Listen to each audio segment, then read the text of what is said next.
Les propos du président rwandais Paul Kagame ne passent pas au Sénat.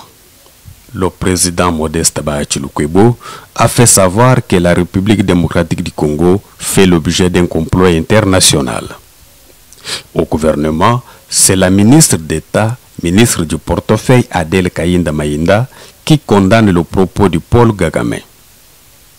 À l'Assemblée nationale, c'est le député national Emery Okunji qui juge inacceptable la sortie médiatique du président rwandais Paul Kagame. D'après cet élu du peuple, l'on doit appliquer le principe de la réciprocité. Vous savez, le président Kagame ne parle pas au hasard.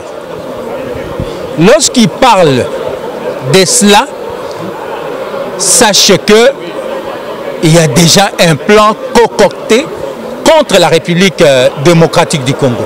Et donc, étant une question de souveraineté nationale, nous devons en débattre comme élus légitimes de ce peuple. Nous sommes la représentation nationale. Pour que Kagame en parle, ça a commencé par son Parlement.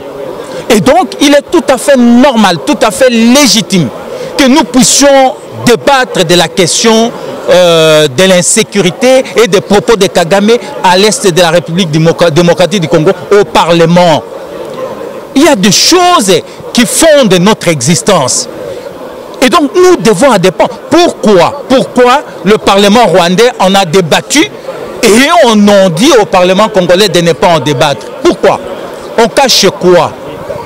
Moi, je pense qu'étant une question de souveraineté nationale, nous devons, le lieu pour en débattre, c'est ici, au Parlement, à l'Assemblée nationale. Et donc, dire que parce qu'il y a une diplomatie parlementaire, parce qu'il y a ceci ou cela, non, ce n'est pas convaincant et ce n'est pas correct. C'est une question qui touche déjà à l'amour propre de chaque Congolaise et de chaque Congolais. Nous devons en débattre ici au Parlement. Donc, les forces des pays de l'Afrique de l'Est, ils sont dans notre territoire. Nous devons, le peuple doit savoir quelle est leur mission spécifique et pour combien de temps sont-ils venus dans notre pays.